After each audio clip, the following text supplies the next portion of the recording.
Dans cette vidéo, je vais te montrer la méthode pour que tu deviennes enfin vraiment un footballeur plus rapide, vraiment le processus, tout ce que j'utilise de A à Z, que j'utilise avec les joueurs amateurs, semi-pro, même professionnels, c'est toutes ces étapes que je mets en place et tu vas pouvoir les mettre en place directement avec toi et avoir des résultats que tu n'as jamais eu. Donc tout d'abord, dans cette vidéo, on va partir sur comprendre exactement qu'est-ce que c'est la vitesse, d'où ça vient pour que tu aies quelques détails. On va venir voir les tests que je mets en place, pourquoi ils sont importants, ce que tu dois mettre en place, analyse vidéo, l'importance de ça, le programme parfait, comment on crée le programme parfait pour le joueur, les résultats que ça va donner, espérer. Et enfin, à la fin, je vais te montrer les 3 plus grandes erreurs que je vois avec 3 exercices justement que tu vas pouvoir mettre en place vraiment sur ce que je vois. N'oublie vraiment pas, si tu peux t'abonner, liker, ça m'aide énormément avec ce contenu où je te donne tout ce que j'ai, toute le valeur, ce que je fais après plusieurs recherches. Ok, je suppose que si tu es là, c'est que tu es ambitieux dans le foot, tu veux progresser, donc tu t'entraînes déjà peut-être un peu dur, mais peut-être pas forcément de la bonne manière. Et c'est ce que je veux te montrer clairement, c'est qu'il y a des joueurs qui n'ont pas de programme clair, qui copient des exercices, qui font un mois ça, qui arrêtent un mois, qui font. Et en fait, le problème de ça, c'est que si t'as pas un programme clair, tu peux pas te baser sur tes points faibles et tes points forts. On reviendra après où je vais t'expliquer exactement ça avec les tests. Spécificité, le programme il est pas vraiment adapté à toi, donc c'est médiocre, t'as des résultats pas ouf et au niveau de ta progression, ça change tout. Si c'est adapté à toi, parce que peut-être que tu t'entraînes dur, mais que tu fais des exercices qui font pas vraiment progresser, c'est clair que tu stagnes, tandis que quelqu'un qui s'entraîne un peu moins dur, mais qui a vraiment des choses adaptées à lui, il va progresser beaucoup plus vite. Donc c'est ce que je t'ai mis. Tu peux t'entraîner dur, mais pas avec les bons exercices et donc obtenir très peu de résultats. Et c'est là que je vais t'apporter dans cette vidéo tout ce que tu dois faire pour avoir vraiment un entraînement et des programmes adaptés à toi. Pour te dire, je reviens. C'est tous les joueurs que j'ai pu accompagner. Il y a par exemple Martin qui est joueur semi-pro en D4 qui est maintenant aux États-Unis. Il y a Saleh aussi qui a eu des résultats. On voit ici qui est passé sur 10 mètres avec une vitesse de 1.7 avant qu'il était à 1.9 avant. Ça paraît pas beaucoup, mais je te garantis que c'est énorme. La même chose pour Martin, Romain qui a vu la différence en place et d'autres joueurs que j'ai accompagnés, que ce soit en ligne ou autre. Il y a même un joueur maintenant de Ligue 1. Je peux pas de Ligue 1 que j'accompagne. Donc ça va être le même processus. Ok, qu'est-ce que c'est la vitesse? En quoi? Qu'est-ce que ça fait une différence? Il faut comprendre que dans tout ce que tu fais, tu as un profil force-vitesse. Tu utilises la vitesse, la force et la technique. Mais la technique, on y reviendra. Tout ce que tu fais quand tu accélères, c'est que tu mets de la vitesse et tu mets de la force. Donc bien entendu, ta force maximale, tu peux pas la mettre parce que tu peux jamais être au même stade. C'est-à-dire que si là, ta force maximale est là, par exemple, tu souffles 100 kg, tu peux pas mettre ta vitesse maximum. Donc tu te retrouves entre milieu, une combinaison de force et de vitesse. C'est tout ce que tu dois retenir, c'est que tu utilises de la force et de la vitesse quand tu essaies de courir, quand tu sprints. La même chose dans les changements de direction, dans tout ce que tu fais. Mais là, c'est la vitesse qui nous intéresse. Donc on parle de ça. Ok, maintenant, donc on revient à vitesse force. Il faut comprendre qu'il y a différents profils de footballeurs. Il y a des profils équilibrés, des profils de force et des profils de déficit de vitesse. Les profils de déficit de force, c'est qu'en fait ils manquent de force. Ils appliquent beaucoup de vitesse, mais il y a très peu de force. Et ce qui fait que il faudra travailler plus sur la force. Il y a des déficits de vitesse, donc certains manquent d'exprimer leur vitesse rapidement. Ils ont beaucoup de force, ils compensent sur la force. Donc on a un profil déséquilibré. On en aura sûrement toujours. On a des profils équilibrés, mais ça permet d'orienter où tu peux travailler pour améliorer ta vitesse. Si par exemple tu as un déficit de force mais que tu fais que travailler vitesse, c'est clair qu'au niveau du programme peut-être tu vas beaucoup moins progresser. Donc c'est intéressant de justement tester ça, on verra avec les tests. Voilà. Ok, maintenant il y a des sous-catégories avec la pliométrie, la mobilité, décélération, force, membres séparés de l'accélération, on va dire, de la vitesse, qui sont très importants aussi et que je prends les informations aussi quand je fais. Maintenant, on retourne en arrière, c'est pas le but. Maintenant, tu vas voir, je vais te montrer tous les tests. Tu le sais, si tu veux prendre un appel gratuit avec moi, tu peux prendre en bas, c'est 100% gratuit. On regarde ensemble quel est un peu ton problème et comment je peux t'aider. Et si je vois que je peux t'aider, je te proposerai un coaching, mais c'est 100% gratuit, l'appel. Donc prends-le et puis on regardera ensemble si tu es sélectionné. Ok, maintenant au niveau des tests que je fais passer, tout simplement, je vais te montrer les tests de mobilité que je regarde avec les historiques des blessures pour regarder comment ça se passe. Parce que c'est le premier point. Si tu manques de mobilité dans quelque part, tu pourras pas exprimer. On en a beaucoup, par exemple, ils manquent de mobilité au niveau de la hanche ou certains des ischios et c'est clair qu'ils peuvent pas aller à leur plein potentiel dans leur accélération. Donc ça, c'est un moyen important que je fais à tous les joueurs que j'accompagne. Regardez tout ça. Maintenant, il y a les tests de performance que je fais. Tu as ici, si tu es curieux, de voir les tests que j'effectue pour les joueurs. Donc du coup, on effectue des tests, on fait un bilan des tests et on met des priorités surtout, de savoir qu'est-ce qui va pas, où t'es bon, où t'es pas bon. C'est mon but. Tu vas voir comment je construis le programme après. C'est de trouver des priorités parce que tu ne peux pas tout travailler. Il faut vraiment mettre ses priorités. Je me répète un peu, mais c'est l'objectif de ces tests, c'est de voir où tu en es pour déjà te comparer un petit peu aux footballeurs. Ça fait toujours plaisir, tu t'entraînes, mais surtout pour voir qu'est-ce qui va, qu'est-ce qui ne va pas. Et c'est clair que tout le monde a ça. Maintenant, l'analyse vidéo.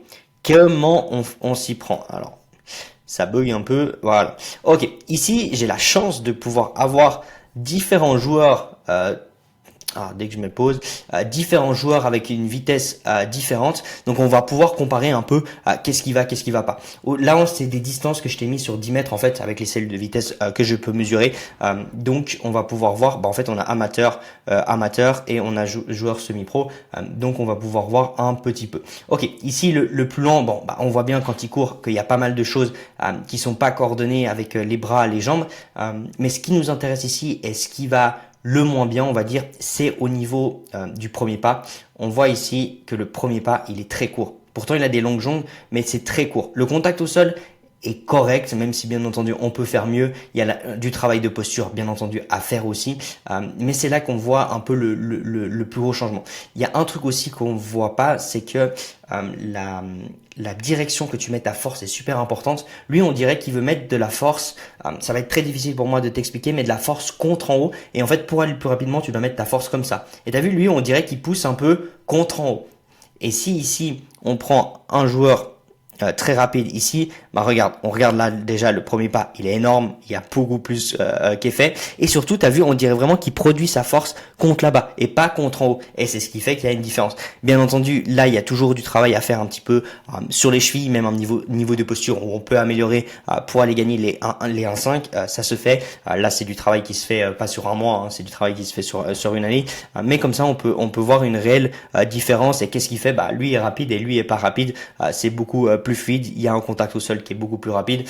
Je te montre ici aussi à 1.7. Là, il y a un travail au début qui est un peu à m'en faire. Ce joueur était à 1.9, donc on l'a amené à 1.7.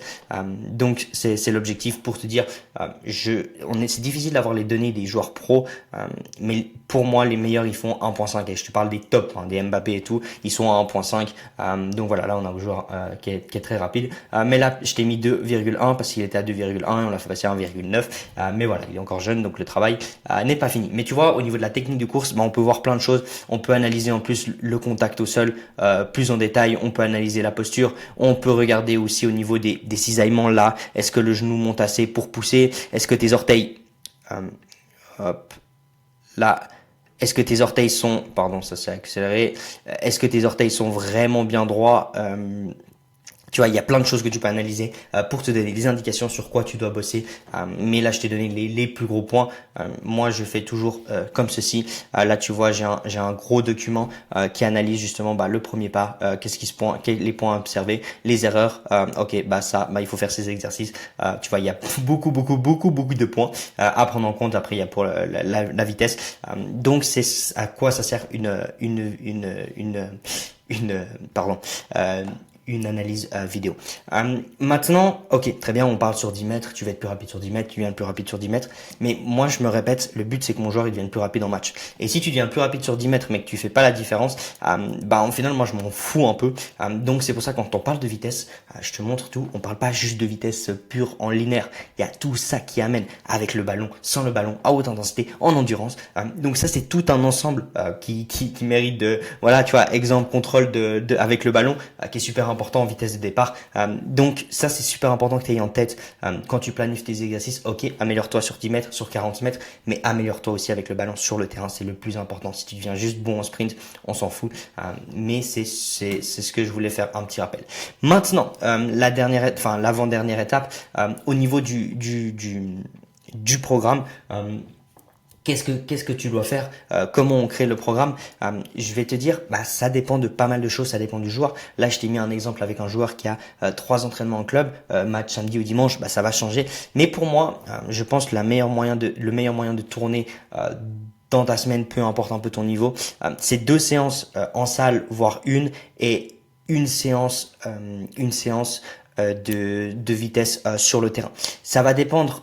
Par exemple, pour un joueur amateur, je mettrai qu'une séance en salle et 2 sur le terrain. Pourquoi? Parce qu'il faut aussi qu'il entraîne sa technique. C'est super important si tu es amateur. C'est que tu manques aussi là-dessus. Donc c'est pas, quand je dis technique, c'est de la technique de balle. Et tandis qu'un joueur pro, peut-être qu'on va plus tourner à 2 salles et une vitesse parce que lui, il a beaucoup moins besoin de répéter ses gammes athlétiques parce qu'il est déjà à un niveau. Donc voilà, ça dépend du joueur. Ça dépend de ses besoins, de ses priorités. C'est pour ça que je fais passer tous les joueurs que j'accompagne.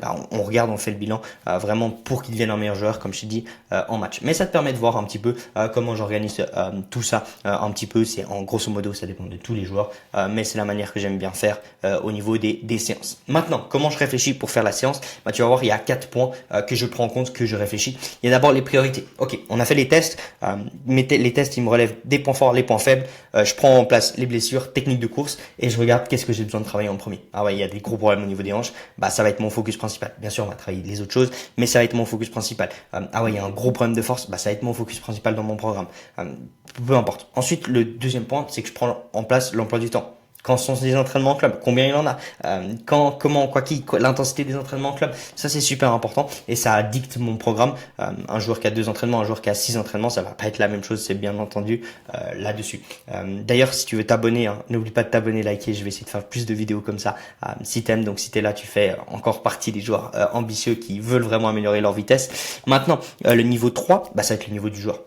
Qui j'ai affaire, un joueur amateur qui s'entraîne depuis 2 ans, un joueur pro qui s'entraîne depuis une année. Voilà, combien d'années de base, combien d'années en salle ça fait, les bases de mouvement, est-ce qu'il a les bases? On peut pas faire un exercice qui demande énormément sur ta cheville si tu n'as jamais fait de travail là-dessus, donc c'est super important. Le 4e point, c'est le timing de la saison. Où on est à 2 semaines de la finale de la Ligue des Champions, est-ce qu'on est en pré-saison, est-ce qu'il y a beaucoup de temps de jeu, est-ce que dans 2 semaines il a une pause? Voilà, ça va moduler aussi de comment je vais organiser les entraînements du joueur, donc ça c'est super important et c'est les 4 questions que je me pose à chaque fois avant de créer le programme d'entraînement. Maintenant, pour créer le programme d'entraînement, bien entendu, il y a plein d'exercices. Comme je t'ai dit, moi j'ai un peu des niveaux d'exercice que je vais mettre en fonction du joueur pour avoir les bases pour m'assurer. Donc c'est ce que je fais. D'ailleurs, dans la description, tu peux tester un programme gratuit que je fais sur 4 jours. Donc tu peux voir les exercices, un petit peu ma manière d'organiser avec la pliométrie, tout ça. Donc voilà, c'est super important là-dessus. Maintenant, j'aimerais te dire que si tu veux avoir des résultats, c'est pas en faisant une fois un mois que tu vas devenir plus rapide. Oui, en un mois, tu peux avoir des résultats. Tu vas avoir des résultats. C'est avec les tests, on le prouve assez. Mais tu dois vraiment avoir un plan, une stratégie qui va vraiment t'amener. Il faut que tu sois patient. Et je l'ai mis ici un petit peu avec la langue. Si tu essaies d'apprendre l'anglais, si tu fais qu'une fois par semaine, ça va être compliqué, mais je dis pas que tu dois le faire tous les jours. Mais si tu le fais une fois par semaine, 2-3 fois par semaine, mais pendant une année, tu auras beaucoup plus de base. Et tu sais. Et c'est un petit peu la même chose avec la vitesse. Je vois trop de joueurs qui la travaillent de temps en temps, mais pas assez régulièrement. Donc c'est vraiment super important si tu veux débloquer et faire la différence avec ça. Et que ce soit au niveau de toutes tes qualités athlétiques, techniques, tout ce que tu vois. Ok, maintenant, les 3 erreurs les plus courantes que je vois un petit peu là-dedans, je vais te montrer l'exercice. Le premier pour moi, c'est le manque de travail de cheville. Ta cheville, c'est vraiment ton objet principal, enfin l'outil principal que tu utilises. Et ici, je te montre aussi de nouveau avec un joueur, là, la cheville, elle s'effondre beaucoup plus et il manque de force. Donc je t'invite à vraiment commencer avec la pliométrie basse intensité, renforcer de la cheville, mettre de la force dessus, ça va vraiment t'aider. Maintenant, il y a une autre chose, c'est le manque de force aussi au niveau des ischios, ce que je vois beaucoup avec les tests. Donc je t'invite à le renforcer comme avec ce genre d'exercice, mais avec des Nordic curls que tu peux faire si il te manque un peu de base, en isométrie, mettre un petit peu de poids là-dessus parce qu'ils sont super importants dans ta vitesse et même en tant que footballeur dans tout ce que tu fais. Donc c'est important. Je t'ai parlé dans l'analyse vidéo, un gros problème des joueurs, c'est le premier pas qui manque. Donc un exercice que tu peux faire là, c'est simplement de partir comme ceci et de mettre une assiette pour aller chercher plus loin. Là, je lui mettais l'assiette comme repère parce qu'il avait un premier pas plutôt par ici et ça permettait d'aller chercher, surtout qu'il avait des longues jambes. Donc c'est ce que tu peux faire pour améliorer vraiment ta vitesse. Donc maintenant, voilà, je t'ai présenté tout ça. N'oublie pas de t'abonner, liker. Si tu veux prendre un coaching personnalisé, un appel, prends rendez-vous. T'as le programme gratuit et puis je te dis à la prochaine.